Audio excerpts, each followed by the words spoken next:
Ladies and gentlemen, I'm going to do two things in this debate. The first thing is some points of setup, and then the second thing is make two distinct arguments as to why our side of the house should ultimately win this debate.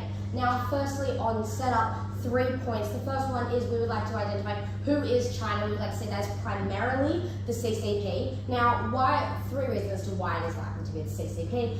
It is likely, number one, because they're likely to be doing the encouragement of this consolidation, as pointed out by the info slide. The CCP is the one that is likely to be doing the consolidation of this model. That's why it's primarily the CCP. Number 2, the CCP is a heavily, they do heavily have the market regulation of the state, so they already have the intervention that they would enact, and henceforth that's why the CCP again is our primary actor. And number 3, China already has lots of economic policies. The CCP is the one that's likely to enact them. That is why CCP again is our likely actor. Now, number 2, I'd like to make clear what are the interests of China. Now, the first one is China's interest is their economic growth. Currently, China's economy is in crisis. We see a massive amount of youth unemployment in China. We see their housing crisis.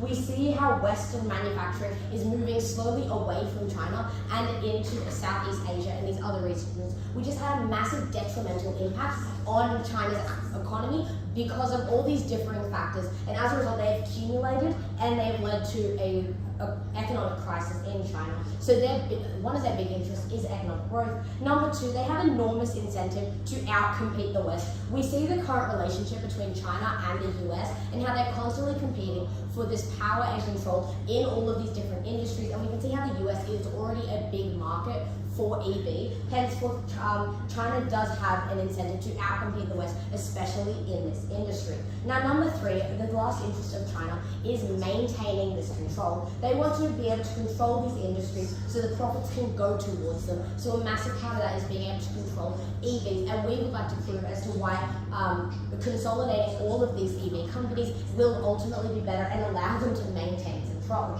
Now, which team will best fulfill these interests is our priority, and this is how the debate is to be judged, which is what team best fulfills these interests. Now, we want to look at how it's less economic growth, but more the higher control, because the CCP is highly ideological.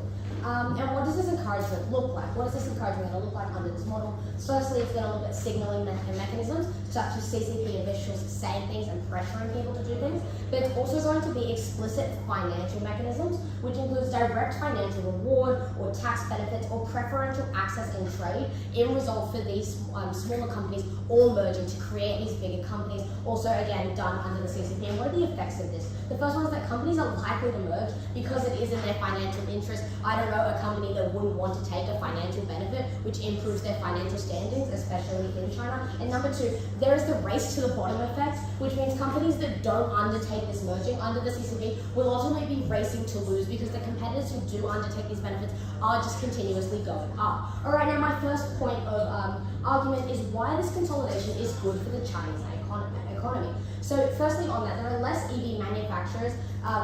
The less EV manufacturers will make China profitable. Now going into why that is. Firstly, small companies can't engage effectively in these EV fields because they don't have the mechanism to do so. Now why is that? Number 1, they have less financial capital to burn because they have fixed costs. They have to pay. Each of these small companies has to pay for factories, they have to pay for their workers, they have to pay for the input costs essentially for production. As a result, they don't have the capital to burn.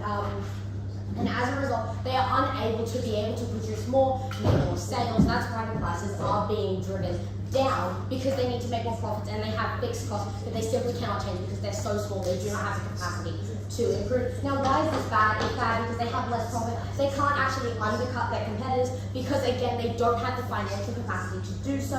But even though we have a small amount of EV companies, such as in the US, like Tesla and Volkswagen, they're much larger. They have a much larger scale and capacity to be able to set high prices, make more profit. These small companies don't have the capacity to do so. So this consolidation will actually be better for the Chinese economy because they have the ability to spend. They can set their prices higher, make more money by having more profits, and the EV space will become is already becoming more competitive. So we want to ensure that this, as the CCP, we want to ensure that they are able to make more profits, and they cannot do this if they don't have the financial capacity to actually enact this. Now, what is the impact of this? These companies can't make as much money, and because they can't make as much money, they can't put this money back into the economy. They can't be taxed as much because they're not in that same tax bracket as these higher companies. And if this money can't go back into the economy, then the Chinese economy just simply doesn't do as well. And again, like I said, the CCP cares about their economic standing. They want more money in the economy,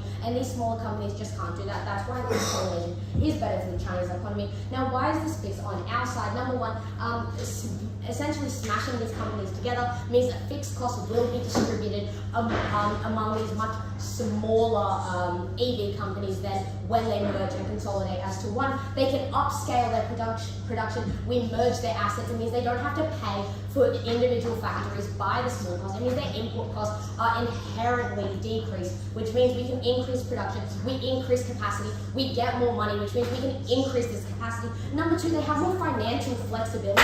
It means that they can undercut their competition. It means they can put more money into research.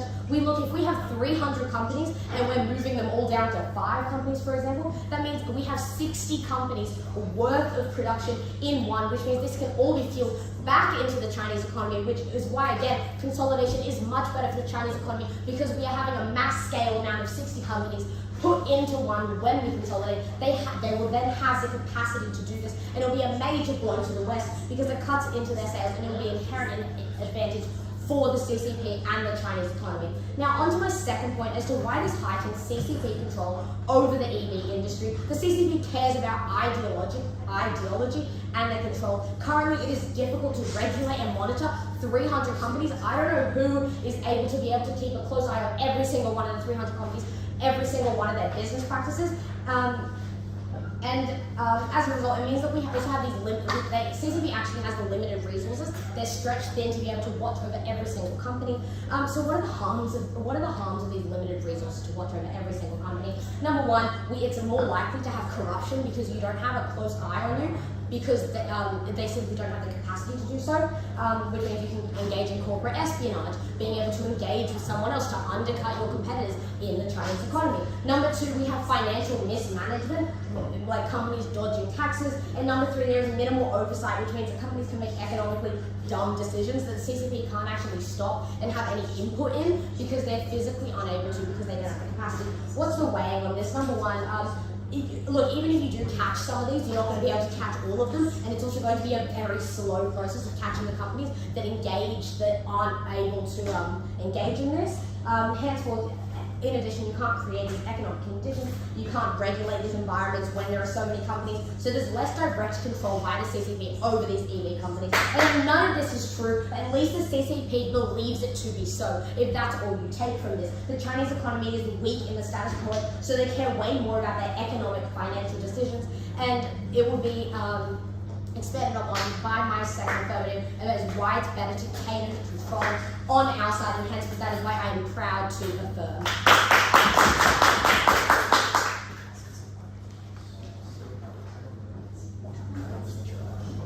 Alright, I thank the first affirmative speaker for that speech, and I welcome the first negative speaker to his negative bench here.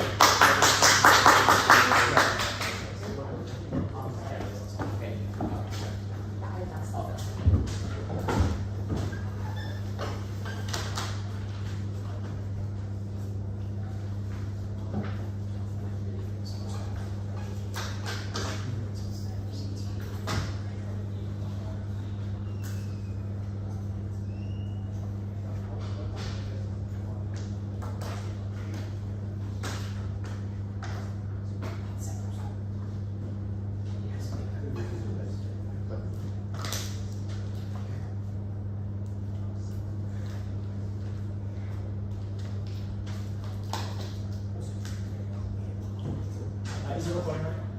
Okay.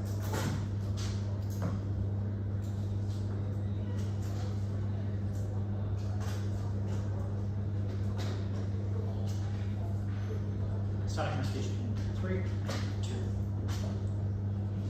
The affirmative's decision in this debate was to try and fix the problem of companies having little oversight and a lot of corruption, which could affect the CCP by merging them into 5 massive super businesses that are very rich and influential people within them, while at the same time wrecking the domestic market of China and affecting the ways in which these companies operate. 3 points of setup, and then I'm going to give you 2 substantive points. Firstly, on setup, first thing we would note here is simply that this is a very important time for electric vehicles. That is for a number of reasons. First of which is simply that the West is currently passing a lot of laws to incentivize the purchase of electric vehicles, which means it is simply an attractive market to expand into because of those climate incentives. Second thing we would tell you is that they're very likely to accept Chinese vehicles simply because of the process of the last 20 years of them rolling back the subsidies which they give car industries, which means subsequently that they have less power within the government, that they have less power within the American market, they're less likely to resist this expansion. The third thing we tell you is it's simply quite easy to compete against markets where your only competition is like a Tesla or an Audi, which is a massively expensive car, and you could offer those cars at a lower price. Second thing we would tell you here is this is simply just quite, quite good for China, which is to say that they have a series of environmental obligations themselves, which they can match, and expanding the amount of electric vehicles that are purchased within the domestic market is quite good for them based on those incentives. The third thing we would tell you is we largely agree with what they tell you about how the CCP is like the main actor in this debate, but we tell you just a number of things on face extra about their motivations, which is firstly, note those economic crises that they talked about. Secondly, note that they're currently in a position of wanting to consolidate their power, which means they specifically care about looking united, about reducing influence. That was important to them. But thirdly, obviously, this is like a one-party state, so like it just does have a massive degree of control. 2 substantive points. First is how this makes the car market massively inefficient. First thing that they tell you here about what they're doing is firstly like suggesting things by CCP officials. Obviously, this is significantly less impactful than any like financial incentives they can give them. So we're going to consider those as the main mechanisms. All of their suggestions largely are to take those financial incentives. We tell you that this firstly makes it massively inefficient, which is to say that you have to do things like distribute a large amount of subsidies where you could otherwise be doing things like subsidizing car production rather than offering them a set subsidy to merge with another company instead of having it directly affect their bottom line. Second thing we tell you is that probably just simply quite bad at choosing the right flagship companies, because you have to choose between 300 companies, which is a massive number, the 5 that are going to lead your future in electric vehicles. We tell you that you're also quite bad at doing this simply because this is a new industry, which is to say that there is lots of new tech development, new research, which means that the companies that you pick that are right for the current moment of development probably are not the ones best suited to fit in 5 years. So if you undertake a massive merger process, note that this is going to take a shit ton of time because it's 300 companies forming into 5, that in 5 years when that process is finished, your market is now optimized for the wrong type of development.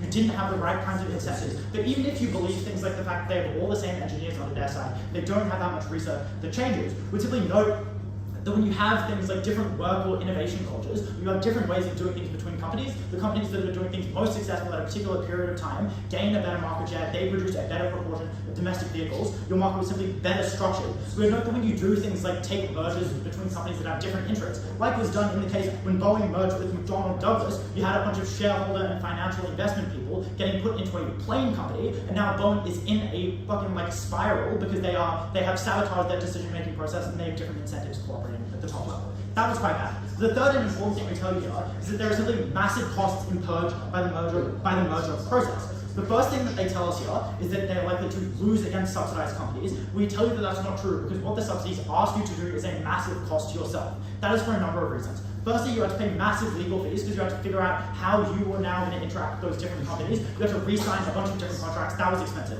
Secondly, you have to massively redistribute your leadership, which is to say that when you have 300 CEOs now becoming 5 CEOs and massive command structures underneath that, you have to completely restructure how you did things. That was massively expensive. You had to train new people. You had to conduct lengthy evaluation processes of who is going to be best to lead your national industry. That was expensive. But also thirdly, you have to massively disrupt and change your manufacturing and shipping practices, which is to say that if you're now not aligned with the way a bigger company is now shipping from a particular line, for example, to produce their car parts, or you just produce the wrong type of car parts to fit on a particular new car, then you had to massively change the way that you produce things. So when they tell you that they're making 300 companies into 5, note that massively expands the scale of distribution, because 295 companies were massively changing the ways that they were doing things in order to fit in with those new 5 companies' practices. That was a massive cost cost to you, that made your market significantly more inefficient and less adaptive for the future. And the last thing we would note is even if it's unlikely, there is a case in which this simply falls through because companies are unlikely to be cooperative, because if another company pulls out, you have now massively redistributed and restructured your system only to not have the benefits of a massively nationalized market because other actors pulled out before you could. They now competed for the domestic market share, you were fucked over and you shared your info and secrets with them only for them to leave and use that to expand their market share. That was particularly harmful. 3 other impacts here. At the best moment when you could be solidifying your market share in Western economies, you instead cripple your ability to expand by massively investing money to restructure on a local scale, sabotaging your ability to produce it effectively because you are now not adapted to the future. That was super harmful, and you didn't have the resources to expand anymore because you were now doing all those incredibly costly things that we tell you could happen. And if it falls through, you're doubly fucked because now you get none of the benefits at all and you are screwed as a company. The last thing we tell you is simply the fact that your price is likely to go up within China, which is saying you don't do one of the most important things, which is keep your price at a relatively stable low level, and now Tesla and Audi were able to compete within the Chinese market to reduce your market share even more because your price had to go up when you're accumulating the massive costs of restructuring. Last thing we would tell you here is on the comparative 4 things. First thing we would note is where it is efficient, the market does a quite good job of making companies naturally merge, which is to say, where it's efficient to merge your supply lines with another company, you do this under the status quo. That is how the free market works. The second thing we tell you is that when they tell you that some companies are too small to access international markets under the status quo, companies are obviously of different fucking sizes, which is to say there are a lot of large companies with a lot of momentum and development infrastructure behind them under the status quo in the Chinese markets. They're not all too small to access international benefits. What we tell you is the most likely is those that can grow and become better producers of cars, and the smaller ones fail, which is how the market works, it's how it should work, and you are not instead making those bigger companies that are doing good development restructure themselves and screw themselves over. The last thing we would tell you is simply you are likely to, the last thing we would tell you is that you are not likely to permanently undercut it, as they tell you, with like a race to the bottom. Because firstly, you still have to keep it above your production costs to make a net profit. It stabilizes at some point, but also because the West cares about quality, because they are competing with companies like Tesla and Audi, so you still have some incentives to make sure that you are producing good quality cars. You couldn't undercut it forever. The last thing that we would tell you is you do not want to let Tesla and Audi get their shit together and accumulate market share in China while you still have this massive competitive advantage. A couple things on how they undermine the CCP then, now that I've established that it's massively expensive and inefficient to your local market. First frame here is simply that, as I already told you, there is no guarantee of this to work, and also that these companies are very aware of the massive opportunities that exist overseas. This means a couple things. Firstly, it means there are companies with good momentum, good work cultures, good philosophies that are going to try and compete internationally because they think they have a good chance of expanding their market share. That meant they weren't likely to join onto a project and merge in the same way because they thought they could get a better benefit. But also that smaller companies would inherently prefer this because they're unlikely to get shafted by having their leadership subsumed like 3 more rows in the leadership structure underneath 2 other CEOs from different of the 300 companies who got shifted in there. You didn't want to do that, but also because you were scared that other companies that were bigger than you were going to drop out of this deal and be able to use their reserves to keep it through the failing of other companies and then expand their market share once all the smaller companies got screwed. This means that you have now this means that there is like big business people in China who would take issue with the core leadership because they're being asked to massively change their production or because they're just invested in car companies, which just makes you less stable as a party. China and the CCP needs a way out from under these recent crises, and the way that they justify their authoritarian leadership is by saying we get good economic outcomes. When they no longer have those outcomes to point to, the people get restless, we get revolution, or we get instability. For those reasons, incredibly personal.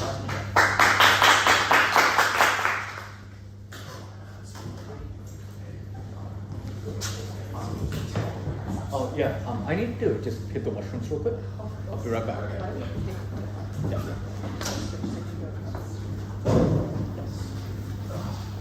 Which way is the? I don't know. It's that way. Which way? Right. That way, always here.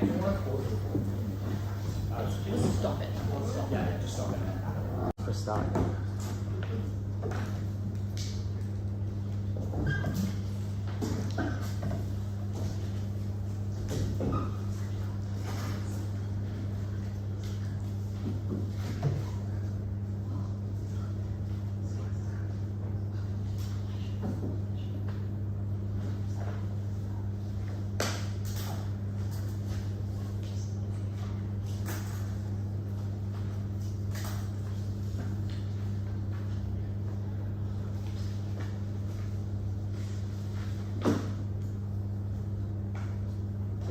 side negative had read the info slide, they would know that these companies in China are already struggling. They would know that they're trying to outcompete each other and they're just barely hanging on by reducing the prices of their cars, right? We think at such a point in time, you already have active incentives for these car companies to go ahead and merge. But secondly, that also places an extra urgency metric on their side of the house to prove why these companies just won't go down, and it's going to be bad for the Chinese economy as a whole in general, but it's going to be worse off for this industry as a whole, right? That's something they crucially miss out. But secondly, note that 90% of their cases that, oh well, this just can't be done and it won't be implemented efficiently, right? Two reasons why it's likely to happen. A, because China has historically always done this with a variety of different companies, and they have a huge amount of expertise in doing this, but not just doing it.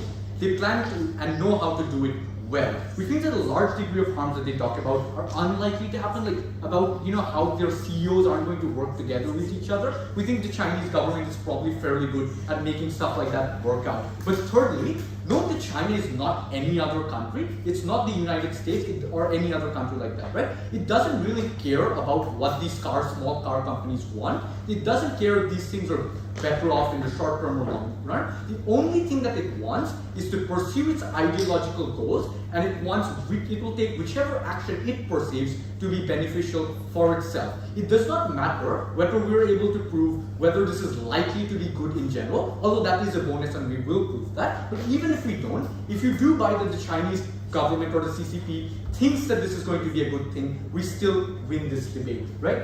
Firstly, on the idea of inefficiency, right? Or just let's start with the idea that, okay, well, America has lowered like their import tariffs and they're willing to take in Chinese cars, etc., right? Why is this worse off on your side? Because there's simply 300 car companies and it's not streamlined at all, which means that America is probably going to have a harder time approaching you and actually making deals with these car companies in the first place. But secondly, it's going to be largely very, very inefficient, where these companies are competing against each other and trying to like outcompete each other, which is probably going to lead them to having very marginal profits in general. But thirdly, this is going to be better off on our side simply because we streamline this and give them better accessibility in terms of just negotiating with Chinese companies, or better approachability, right? When you have only 1, 2, or 3 companies at large, right? We think then in terms of access to foreign markets, far better off on our side of the house, right? Secondly, in terms of inefficiency, and this is their largest push so far, right? They tell you stuff like, oh well, you're going to produce the wrong sort of tires for the wrong sort of cars, and that's probably not going to work out. Also, they tell you, oh well, these car companies have different cultures and won't work out. Two reasons why it's likely to work out. A, because they're literally in the same industry. They're all manufacturing cars. It's not like you're merging Woolies and Tesla, right? This makes sense because they probably have some degree of affinity with each other and they can probably relate to each other. And secondly, if this is true, no merger in the history of the world would have ever succeeded if that was how different it was. But thirdly, note that China has done this in the past and they have huge amount of expertise in doing these mergers in the first place, which means that it's likely that it's going to be done well, right? Secondly, when they go ahead and say stuff like, okay, well, you're going to have like large amounts of subsidies and it's going to cost you a lot of money and it's going to be bad in general, right?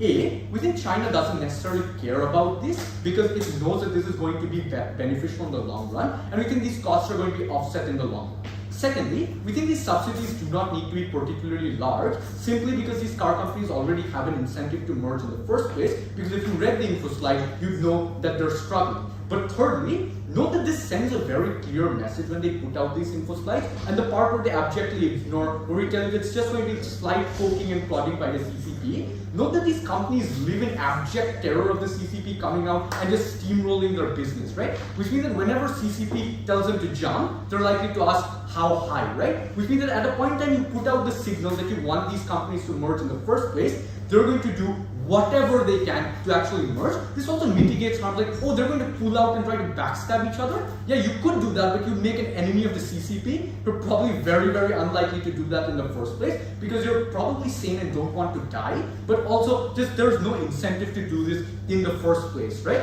But finally, note why is it likely simply to be better off when they're going to cooperate, and why is this just better off? They tell you two things. One, they tell you, oh, prices are going to go up, etc., and you won't in China, and you won't be able to compete against Tesla, Audi, whatever, right? Two things. A, prices are simply going to go down because the fixed cost that you had on maintaining 300 companies goes away. Secondly, you're far more likely to be, which means that you have far more like amounts of capital to invest into other things in terms of stuff like marketing or just research, etc. Right? Which leads us to the second thing. You're far better off in terms of competing with foreign competitors like Tesla and Audi, simply because you can market in the United States. You can probably have a bunch of researchers do cutting edge research and come up with like better technology. But thirdly, you're likely to be able to charge less per unit of car simply because you can manufacture more cars, right? How does this work? Well, when you sell more units of something, even if you make lesser profit on that, you're still selling you're making a net higher amount because you're able to sell a larger quantity, right? We think then, in terms of just controlling prices in China, it's far more likely to be better off in general, right? But finally, in terms of and the final claim that they make, which probably makes the least sense in this debate, is when they tell you, oh, the Chinese leadership really care about looking good and they want to be stable. No, they literally tell you it's an authoritarian regime and there is no opt-out. It is the only government you will have, the only government you're likely to have, which means we don't think they give a shit about what people think about them, least of all these car companies. But secondly, even if they do want to argue this, they probably have to tell us why the backlash from this is going to be so significant that it's going to pose a threat to the CCP, right? What do we tell you? Why do we do, right? The Chinese government has two incentives. A, to make a shit ton of money and better the economy. But secondly, to be in control, right? And we think this is far more important incentive in this debate because that's just the nature of the CCP. They're willing to make bad decisions for their economy if they perceive that they're likely to be in control, right? What does Payton tell you? Payton tells you that when there are 300 companies, you only have a limited amount of resources to monitor a single industry. Monitoring 300 companies is very, very difficult. Even if it's not difficult, the CCP perceives it as being difficult, which means they want it to be easier to monitor, right? Which means they really, really want these companies to merge together, right? Why is this then something they're going to do in the first place, right? And why is this better off for China and like this industry in general? And very simply, when you have a larger company, you are more resistant to economic shocks. Which means tomorrow if like some other company from Malaysia comes out and starts producing Tesla motors for like $5 a engine, you're more likely to be resistant to that because you're simply a larger company, you have a huge amount of reserve capital, you can probably spend that in R&D, maybe come up with better stuff, etc., right? But secondly, note that the Chinese government now is able to create more effective tailor-made strategies to keep you afloat, which means the stuff that they tell you that, oh, your model is going to be obsolete in 5 years, etc., is unlikely because you have only one company that you need to focus on, which means you can tailor-make policies to benefit these companies in the first place and model your market around this, right? We think then, 3 reasons why we're winning this debate. A, we proved to you these companies are likely to be manufactured cheaper and more efficiently. B, we proved to you that this fulfills the Chinese government's incentive of having control. And thirdly, we proved to you it's likely to be more competitive both internally and internationally. For those reasons, vote affirmative.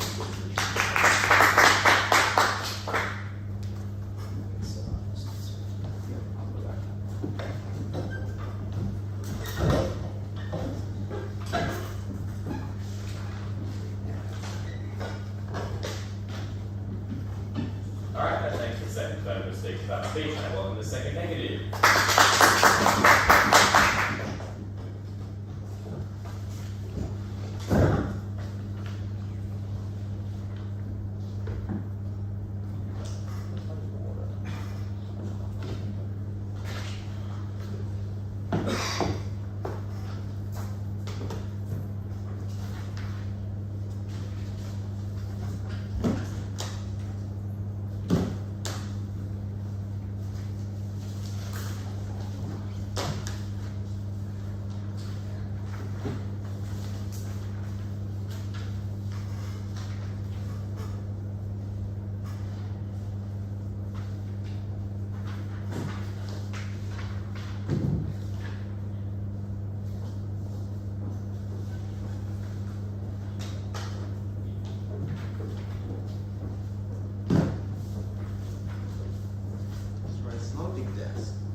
Firstly, on undermining the CCP, secondly, on market efficiency.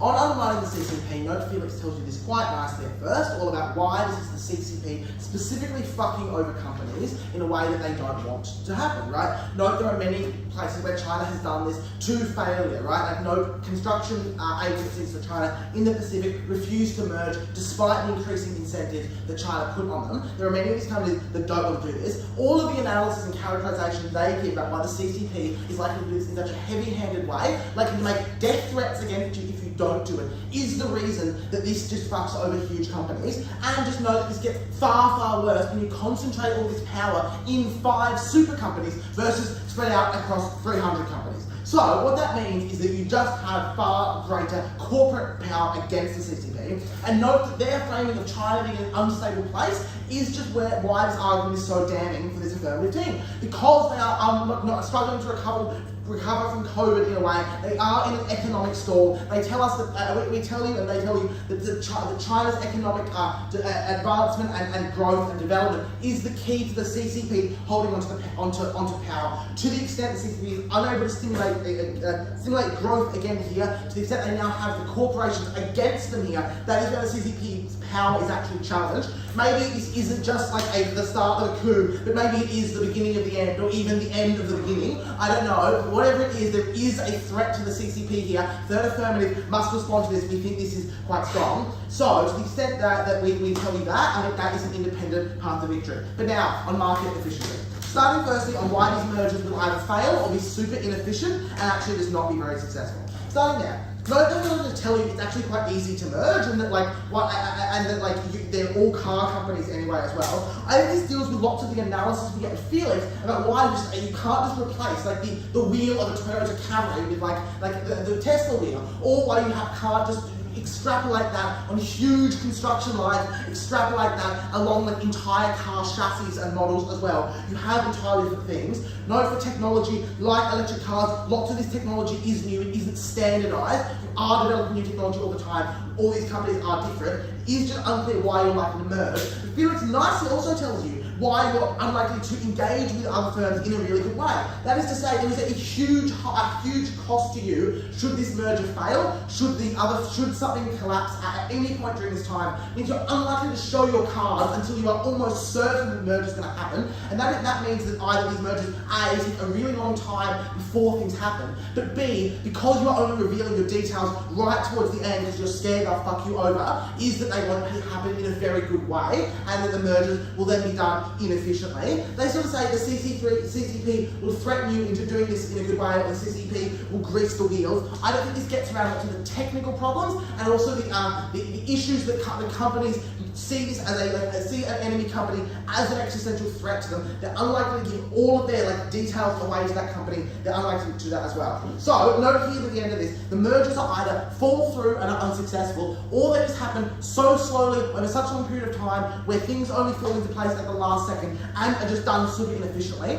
And to the extent that is true, you do just lose lots of the benefits on their side, because you lose the benefits of having the things they claim, which I'm not even sure are true, and I'll talk about in a second, about why you have market consolidation leading to better manufacturing, or why you're better able to innovate, or whatever they tell you in that sense. So to the extent that the mergers happen in a worse way, they lose a lot of their benefits as well. So that is the first thing we say, is that the mergers are not very good. But now, even if the mergers do work to enough of an extent that they create a market, why is our free market far more inefficient? What do they tell you? They tell you that consolidation is going to lead to better manufacturing. I think note here though is that there is just now a huge bureaucracy in many of these firms, to the extent these firms are just now super firms. You have 600 firms coming into one. You are either then laying off enormous amounts of workers, losing enormous amounts of the skill that you have to do your firm, or you are now becoming such a large firm that you then just have layers and layers of things to shift through. And that just means you are just unlikely to engage to be able to manufacture things in this way as well. They tell you that you now have financial flexibility and the financial capital to use to innovate and to do new things in better ways. I think that they take away the incentive, even though they may have more of a capacity, because there are no other firms you're competing with. You are no longer competing with 299 firms, you are just competing with 4 other firms. And that is to say that to the extent that you are so big that it's hard to see how you fail, you have no reason to try and do all these new things, to do all of those things as well.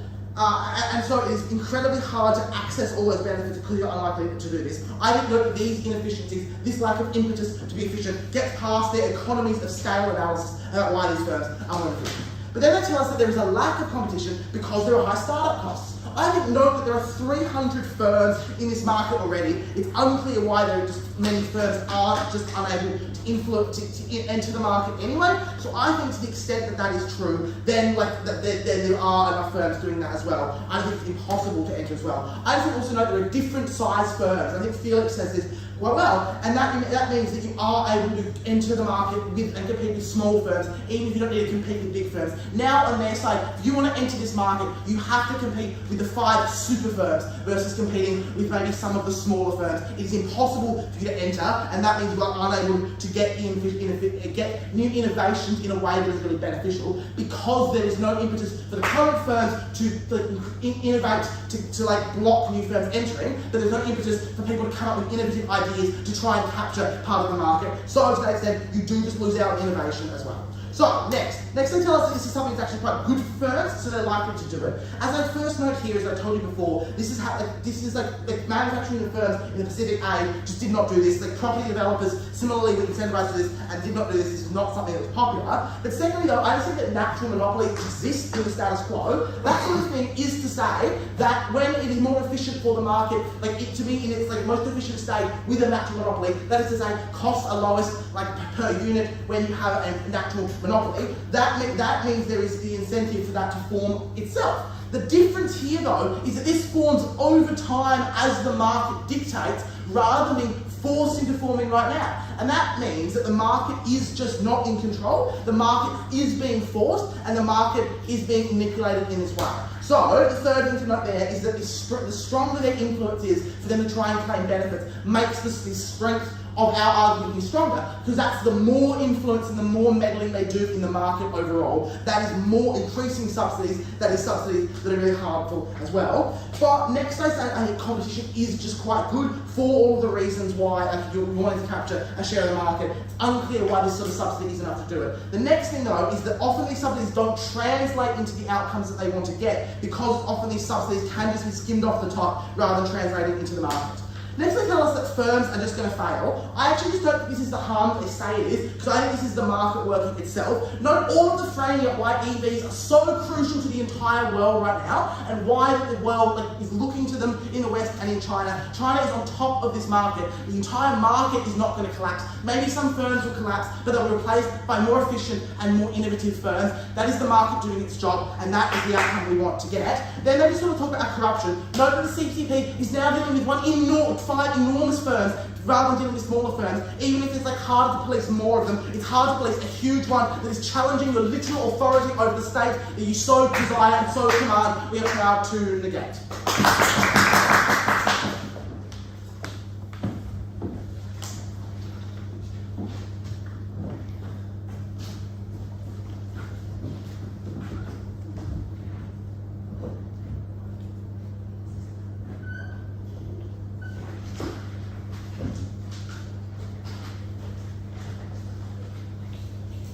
Alright, I'd like the second negative speaker for that speech, and I welcome the third member of speakers who could be voted bench.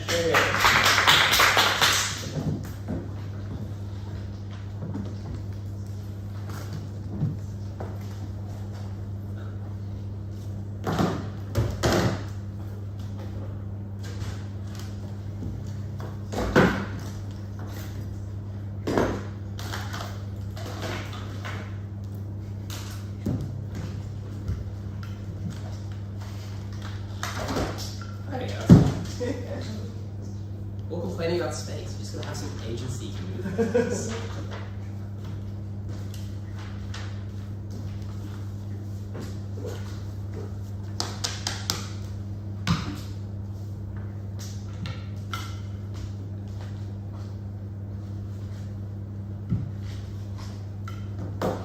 go.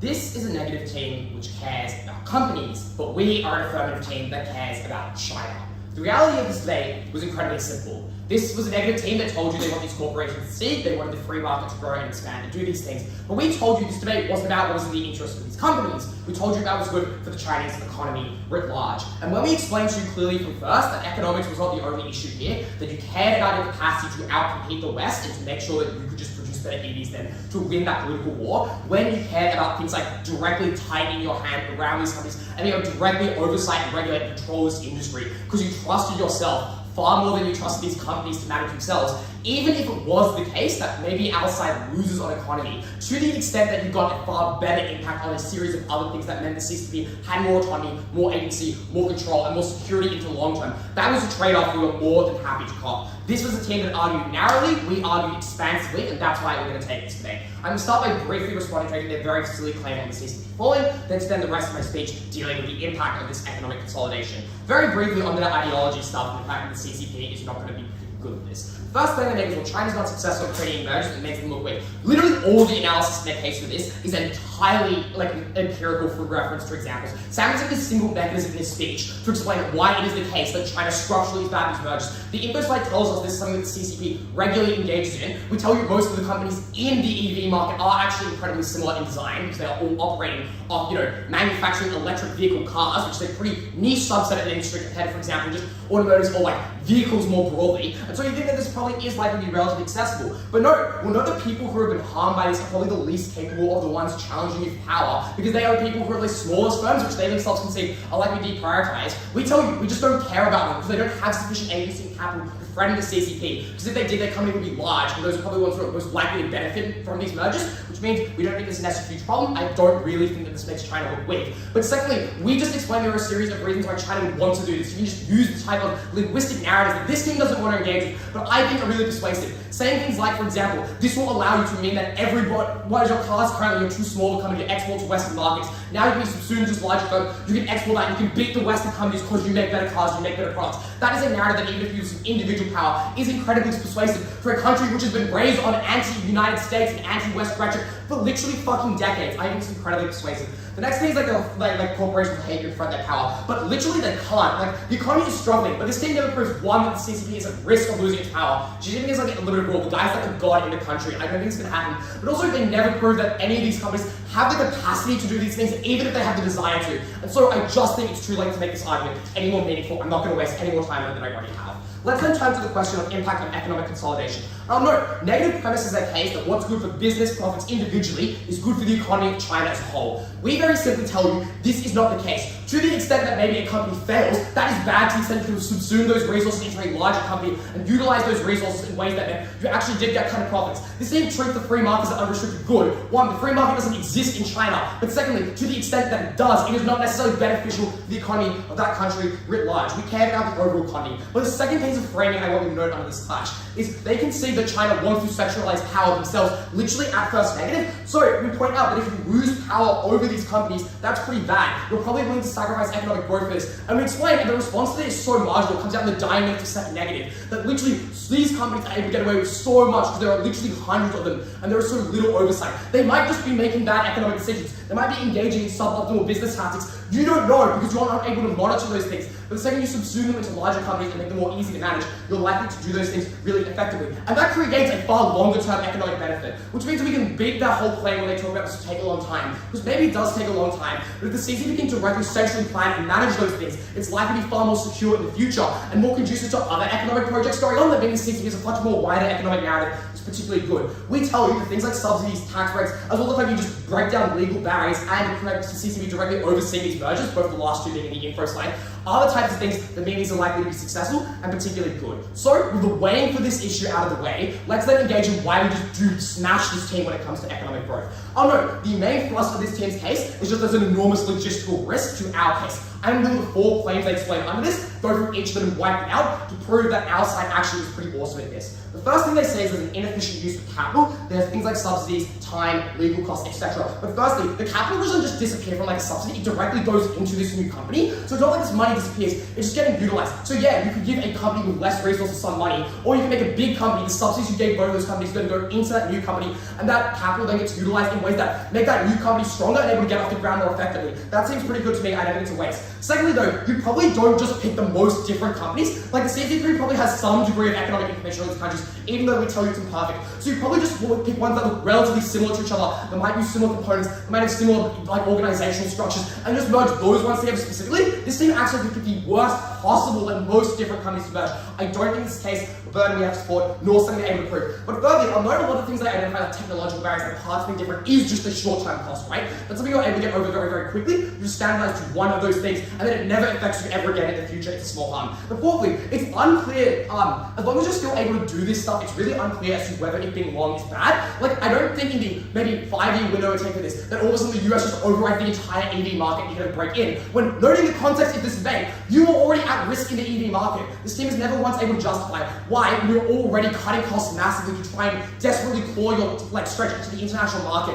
Why not doing anything, which is the status quo they support, was meaningful enough to change this. Secondly, tell you the CCP won't do this merger well. 3 responses. 1, they probably just prioritize the easiest and most secure mergers that are the easiest to happen first, and then deal with the more problematic ones later. They probably have enough economic information to do this. We explained that to CCP. But secondly, they directly oversee this, so I don't think corporations are going to exploit this and prevent revealing information. Like the CCP is organizing and initiating stage merger. It probably just happens at that point, or you probably die as a businessman if you don't, which seems pretty bad. But finally, I think this just forgets that there's a level of market commercialization that is used to happening in China. Like this has happened for literal decades. There's a huge amount of propaganda and ideological warfare going on that suggests this is commonplace, this is good, it's for the interest of the country overall. I think lots of people, particularly on the ground, are just likely to buy a lot of this logic. I think it's pretty good. The third thing they say is companies are bad adjusting to this. 1, these aren't public companies, they're private and their heads up like primarily leadership, who are very directly kind of under the whims of the CCP, but also getting huge amounts of personal benefits by collaborating with them. If you do what the CCP tells you to do, that's good for your own political standing and your economic standing. That seems pretty good. But secondly, China's just experts in bureaucracy, right? Like they tell you bureaucracy is bad. They tell you China is full of bureaucracy. It doesn't like better than anyone. That's because they're like one of the biggest socialist states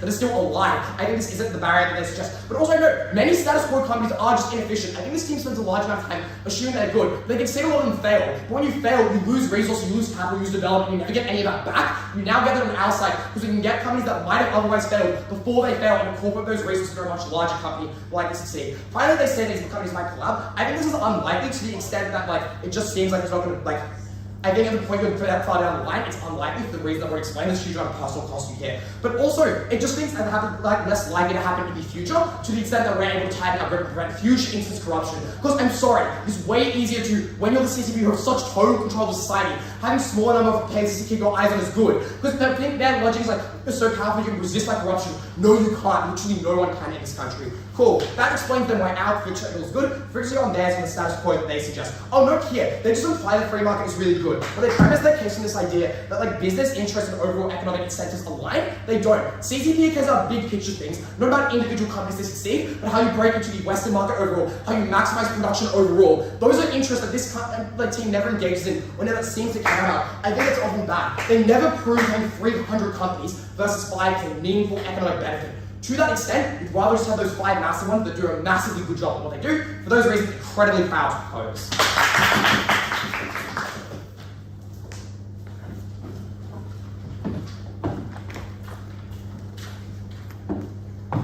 Alright, I welcome the third next speaker to finish off this debate here.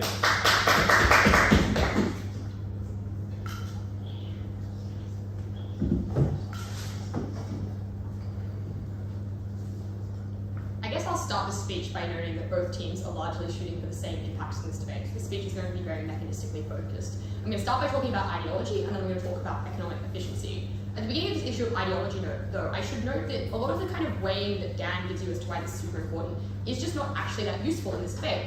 Notably, the Chinese economy being stable is also very important for the CCP's political legitimacy and for stability within China. Famously, the best and most powerful authoritarian regimes are ones that have like very strong economic backgrounds underneath them. That is what people trade off, right? They're willing to accept less political engagement and freedom for having a better economic condition. So at the point at which they give you all this framing about why China is in a dire economic situation right now, if we can prove to you that China's situation is better off by meaning that we get better access for these companies into the West, obviously that also supports the CCP's ideological goals as well. The first thing I want to talk about, though, meaningfully on this issue is about corruption and tax evasion. I think Dan undermines a lot of this point, unfortunately, by talking about the political benefits that merging can bring these companies and the officials within it. Because, notably, the CCP actually really hates super rich individuals because they have significantly more influence and power over the CCP than they do when they are less rich. Notably, this is kind of a problem that Russia has right now, right? Putin is super beholden to oligarchs who sort of influence the sorts of decisions that he can make. She does not want that. She is quite happy having centralized control and centralized power over China. But notably, at the point at which businesses become more enmeshed with the CCP, larger businesses pay more money to get better preferential deals from the CCP historically gives them funding and subsidization and stuff like that. Policing for corruption just actually gets far worse. They don't actually explain to you that China has any particular problem regulating 300 different companies. I would say the CCP is a massive party apparatus and often has CCP representatives within workplaces as well, even in private companies in China, which just suggests this problem is not as big as it says, but is also a problem that just gets far worse on their side. Rich people are really bad for China for other reasons, right? They do things like try and buy property and assets offshore, which means they are actually harder to tax and they can do tax evasion more easily because they have greater capacity to do it as well. Obviously, given these companies are China's new way of making money and making economic money, it's pretty bad if the leaders of them are less able to be taxed and more corrupt than they would be alternatively. So I actually think this is a win for our side of the debate and not a big win that they say on theirs. But secondly, on mergers being challenged, notably, they can only encourage mergers, they cannot force them. At times, the language they use seems to kind of not really engage with that. This is obviously the CCP's Hail Mary for their economy right now, again, all the framing that they give to you. So if it fails, it just looks really bad. It just does undermine their authority and their stability. We give you examples of other instances in which this has failed. So for example, construction companies in the Pacific and in Africa are hugely disparate. Similarly with property companies, that's why they're going through a housing crisis right now. The ultimate underlying reason why this has failed in certain instances in the past is because obviously companies are aware that it is economically lucrative to try and win the game big as opposed to merging now. And obviously some companies probably do understand that they could cut their wins now and they could join and they could get better wins later. But you are likely to get some companies who think, well, even if the CCP is trying to encourage us to merge, we still think that we have a better chance of being successful and competitive in the Western market, in getting grants overseas, in getting government contracts with governments that are now trying to support electric vehicles. And so these companies refuse to engage and ultimately are likely in some instances to become relatively successful. We don't need this to happen in every instance, we need it to happen in some, and that also then is, again, quite big visual harms for the CCP. I think they do a good job of impacting why ideology is important, and I think we win it. Okay, secondly, on efficiency. Notably, what is good for China's economy in general is good for competing with the West. So I think the team that can explain that efficiency is the best proven in this debate is ultimately the team that best solves the win condition that the affirmative team sets up at the beginning. So my question that I'm going to ask here is what makes the market more efficient? Notably, this is dealing with their best case scenario in the debate. That is, these mergers are successful, they get them down to 5 companies. Okay, we would just say that market mechanisms are better at dealing with this. They say, well, China doesn't have a free market. And we would say, well, China could have a free market in this particular instance and we would prefer it rather than the state intervention. So, first, there are I think 3 key actors here. First, there are some small companies that are in dire straits right now, and I just want to ask the affirmative team, what is their comparative on these actors? Because we allow companies to merge, we make it possible for them to merge in either way, and if it is the case they're in dire straits and they would be better served by merging, they can do that in the status quo, and they get all the benefits from that. Even if they couldn't merge for whatever reason, it is unclear what the harm of them going under is. The engineers are probably just rehired by other companies that then get a greater share of market share anyway, so it's unclear why this is a big deal. But something that they just refuse to engage with in this debate is that some small companies would actually do really good things for China's economy, right? They have good innovation cultures, they have new ideas that they want to actually explore. They are not the biggest companies right now, but perhaps when they trial a new prototype of a car in 6 months to a year, they would become larger companies and they would increase their market share because they can do it cheaper, because they can do it with greater quality. And those companies are stopped from being able to do their innovation at the root right now because they do not have the opportunity to grow beyond that. But finally, I would just point out that some large Chinese companies are already making inroads in the West. So for example, Great Wall sells like some cars in Australia and stuff like that in the status quo, and they just hamstring them right now. They mean that they cannot continue to do the things that makes them successful in the status quo. They cannot continue to have the same company culture that has made them successful. They have to change the way in which they operate. They have to be hamstrung by the way that mergers work. Obviously, that is really harmful for them as well. We'd also just point out the way that subsidies are given out are probably bad, right? They say that the subsidies are likely to be used for production costs. No, the subsidies are likely to be used to cover merger costs, so they don't actually make the companies more effective in the long term. But also, it is just deeply unclear what their selection process for these subsidies actually are. Probably they will favour the larger companies, which means smaller companies that might have good innovation and be good for competition get screwed over in this instance. But also, the CCP is pretty corrupt. Companies that have greater inroads with parties that might not be the most economically efficient could also be prioritising these subsidies, which would also just screw it over. Again, not particularly clear there. We also explained to you why the market fixes the price cutting problem that Dan talks about in their speech. At a certain point, you cannot cut your prices anymore because you literally cannot make that product. But also, Felix tells you at first speaker, the West in particular, these companies are looking out towards, have a demand for quality, have a demand to make sure these cars are ultimately safe. So for these companies to compete with the West, they are unlikely to try and necessarily always compete domestically, but also try and compete internationally, which doesn't require the same degree of cost cutting because Tesla and Audi's cars are already so expensive. The final thing that I wanted just to point out is that this exists into the long term, right? So if by some reason China's electric vehicle market doesn't pop up as well as it does, or Tesla and Audi become more competitive, it just stops small companies actually engaging because of the discourse thing that they talk to you about in their speech. It just makes it harder for new companies to actually pop up and try and challenge the emerging markets because they're just encouraged to merge immediately. Obviously, that's quite bad.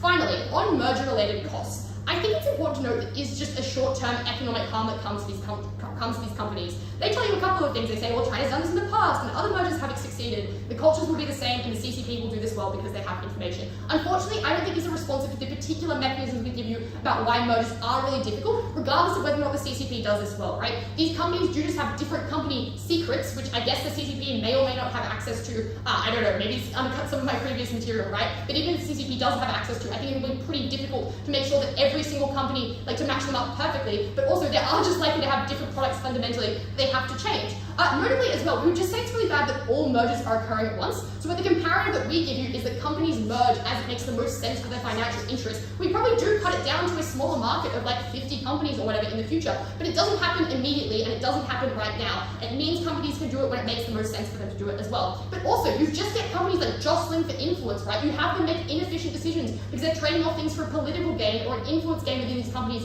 as opposed to what makes these companies the best. You have companies not wanting to show plans to each other. You have companies that don't have the same culture of innovation within them, which means you just get less competition, you get less opportunities, and these companies cannot do what they need to do right now, which is compete with the West, which is focus on their innovation. Instead, they're focused on 2 years of doing merger negotiations with each other. That is obviously really bad. The CCP is benefited by an efficient economy. It's also benefited by having control over these companies. So proud to oppose.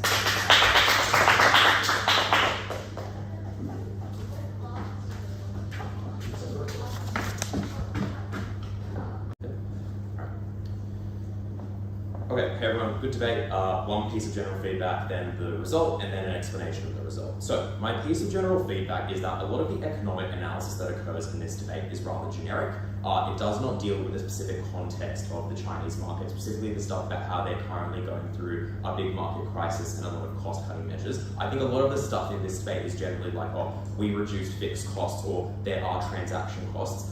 Better speeches in this debate were the ones that identified specifically what those costs were and then specifically how companies might be hamstrung in either scenario. Just identify those things a little bit more clearly because I think it enriches your economic analysis a lot more. That's my one piece of general feedback. You're more than welcome to approach both me and my trainee. We had a very good discussion and we both had a lot of thoughts on the debate. So please approach us later for individual feedback if you would like. In terms of the result of this debate, in a relatively close decision, it fell to side negative. So congratulations to side negative, commiserations to side negative. Broadly then, 3 questions to explain that reasoning. The first is how would companies receive these merger incentives and what would the effect on them be? The second being whether there is an impact on the CCP's ideological or market control over China. And finally, the most important issue then on would encouraging this consolidation actually make the Chinese EV sector more or less profitable. Let's first talk about how companies receive these merger incentives. I know this is very important as a kind of like basis issue because if these are received in a certain way, then that has certain impacts. impacts on how the market operates profitably or not profitably. What does affirmative set up as being these kind of like merger incentives? They say this is going to be a series of economic incentives, so things like subsidies, tax break, but there's also going to be some level of like diplomatic pressure, maybe diplomatic's not the right word, but some sort of pressure levied by CCP officials to engage with talks with other companies. I think this is all relatively reasonable. I know that Neg at times down the bench argues that there could perhaps be like slightly more extreme forms of coercion that the CCP applies, things like death threats. I think for reasons that the affirmative team points out that this is unlikely to be the case, but I also think the affirmative team has the ability to just fiat that this will not be things like death threats, so you do not get the most worst forms of coercion that side negative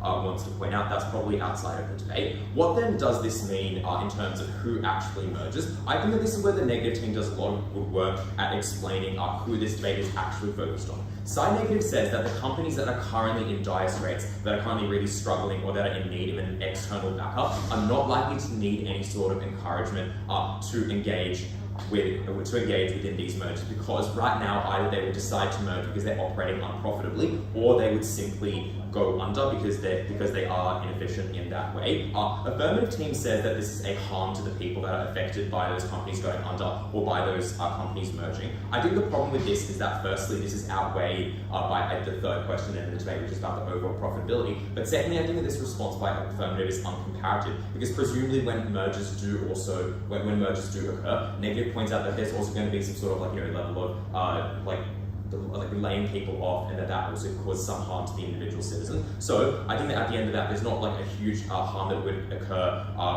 if you decide to naturally merge or go under versus what would happen in the status quo. So I think that this debate then actually becomes about encouraging those companies that are currently operating fine, that are operating relatively well, to merge, and whether it is a good idea to get those sorts of companies to merge, and then that is what the debate becomes about. I think that this also necessarily means that there has to be a relatively substantial subsidy or a tax break that is given to these companies by the CCP, for the reason that if you're operating fine, you do need a little bit of a relatively large push to be willing to do this. So to that extent, I do think that the negative team is able to accrue some harm in saying that this is money better spent elsewhere. But I do not think that harm is particularly important, because I think it kind of gets washed out of the debate by the end. But it is just something that I would like to know. Let's then move on to the second question in this debate as to whether there is an impact on the CCP's ideological control or market control. I will note at the top of this issue that this is one that is relatively minor in the debate and does not have a huge impact on the final decision. Side negative says that there would be anger directed at the CCP by the companies that are now forced to merge, that companies do not want to merge, but the CCP is forcing their hand. I would note that for the reason that I mentioned earlier, in that it's unlikely to be things like death threats or really extreme methods, that oftentimes it is unlikely to be so coercive towards those companies. But side affirmative says a couple of things in response, which are relatively, which are relatively able to explain away the negative team's harm here. The first thing that they say is that the CCP does not really care about this. They're unlikely to meaningfully destabilize their control, even if a few companies are mad. That does not, undermine the whole system as it exists. But I also think that to the extent, again, that the affirmative team points out that this is an election by those companies to do that, they're unlikely to backlash against the CCP to a meaningful extent. The next claim then in the debate in terms of the ideological or market control that the CCP is able to exert over everybody is kind of competing claims that both teams have about corruption. Side affirmative says that it is easier to regulate corruption and misbehaviour if there are less companies that you have to regulate, because right now you have a huge amount of companies, 300, and if that number shrinks, there is less, you have more of an ability to have oversight over those companies. So, and therefore that the CCP has greater control. I think that the side negative is able to mitigate this harm to a significant extent through two responsive strategies. The first thing that side negative says is that it is also hard to regulate a few companies that are really, really big. That is for the reason that large companies have the ability to do things like mask corruption within their organizational structures. So do things like, for example, offshore assets or fudge the numbers. And to that extent, if there is a few really large companies, they might also be relatively difficult to regulate. Negative also makes a contention at third speaker that it's also perhaps not even that hard to regulate the existing 300 companies that are in China right now, for the reason that the CCP is relatively decentralized, has a lot of control over different regions, and that means you can regulate those companies to a pretty good extent right now. I think this is perhaps true. I think this could have been perhaps a little bit expanded on, but I do think that it is overall sufficient to largely mitigate these affirmative claims here in terms of corruption. I would also note then that the side negative says that perhaps control over the market is not that important to the CCP as a third responsive strategy, and that they care then about the ability to make the free market more successful. This is at times accepted implicitly by a lot of side affirmatives weighing, but I would note this is entirely contingent then on the third question as to whether that market does get better. So let's then move to that third and most important question in this debate as to would encouraging this the consolidation of all of these companies actually make the Chinese electric vehicle sector more profitable. Side affirmative has a couple of claims here to say that the Chinese sector in electric vehicles will become more profitable. They say, firstly, that companies now have more access to capital, which means they can do more manufacturing. I think this is a bit underexplained for the reasons that I outlined in my general feedback. This is a relatively generic mechanism. Perhaps they do have more capital. It is unclear what benefit they necessarily derive, but I do believe it to be true. It is not hugely contested by side negative. The second thing affirmative says is that companies now have to reduce a lot of their fixed costs when they are able to merge, that they are able to be subsumed by bigger companies, that they now can do things like share manufacturing plants where invest in really big pieces of capital all at once. I think this is relatively true. I think side negative is able to an extent prove that there is an existing competing set of costs, however, that would have to be copped by these companies. Side negative says there is going to be a lot of transaction costs that are associated with this merger that are also relevant to consider. So for example, things like legal costs, things like compliance costs, things like the cost of integrating your manufacturing processes. I do think that the idea of different tires might not work for different cars is perhaps not the best explanation, but I do think it is true that although that might not be impossible, there is still some level of cost that has to be incurred by you putting different tires with different cars, changing those sorts of different parts within the sector. So I do think that there is a relatively large amount of transaction cost that the negative team has proven. At the end of this, I believe that there are costs on both sides. I think affirmative says that you do reduce a lot of fixed costs. Negative says that you have a lot of compliance costs that are incurred, and this goes probably above and beyond what the subsidy is able to cover, and the subsidy might not even cover those sorts of things. It could be skimmed off the top. I think that what this means is that there is unlikely to be a meaningful difference into the long term as to what those costs likely are. It's unclear whether there is a cost saving, so I'm not necessarily willing to award this to side affirmative. The final thing that side affirmative says is that you can share research between the two companies or multiple companies that are merged, and that is good. Side negative says this is actually a bad thing because there is now less of an incentive to innovate when there is less competition between these companies. I think this is true. I think that maybe, as affirmative says, you can do things like share research, but it's like share research now, but in the future your incentive to create new research potentially decreases, so there is some trade-off there. I think the impact of affirmative's claims here are kind of in combination then, is that perhaps their overall fixed costs are slightly lesser and they have a little bit more access to capital, but it's unclear what the scale of this is, especially given the context of current mass cost cutting. How much are you actually reducing costs by on your side given that existing context? And yes, affirmative team does prove there might be a slightly lower cost to accessing the US market, which is better, but again that has to be weighed up against the negative team's claims here, which I'll do later. And so, perhaps you can access the US market a little bit better on your side, but for reasons I'm about to explain, negative team proves a better impact to that. So let's then move on to the negative team's contributions then, in terms of the consolidate, in terms of whether they would be more profitable. They give a couple of reasons. All of which kind of amount to this claim that there would be, into the long term, a much lower cost of goods in the market when you let the market eventually sort itself out now, noting that currently it is operating poorly, but that it will eventually into the future operate well. The first thing that side negative says is that these mergers are likely to be messy in a series of ways. Companies might be unwilling to share trade secrets between each other. They might pull the rug out from under each other. They might have different company cultures. There might be a lot of bureaucracy. And they also say the argument then about different parts, like car parts and ties and stuff, which I've already dealt with. I think the affirmative team is able to dispel a lot of these claims relatively well. I think they're able to say that because these companies are making an election to go into these mergers, that they're probably willing to engage in and unwilling to kind of pull the wool over each other's eyes and will go through with it. I think they also do point to the fact that mergers are commonplace, and even if they are unpopular, they are things that have worked before and that the CCP has been able to enact. So I think that to that extent, the argument that negative team makes about these mergers being messy and unsuccessful probably does not land in the debate. I think the second and most compelling argument that side negative makes is that the transactional costs and organizational costs of this are incredibly large, which hamstrings the effectiveness of companies to access the US market right now. That is to say that currently a lot of Western markets, as they characterize, are ones that are liberalizing a lot and opening themselves up more to the Chinese market. So to the extent you're making this policy decision right now, that is something that is likely to affect your ability, to affect the company's ability to expand into those markets, given that they have to focus on their kind of domestic organizational structures, and this hurts the ability of them to compete because this is a very time-sensitive venture. I think they explain this is a huge waste of capital, and this is very true. I think that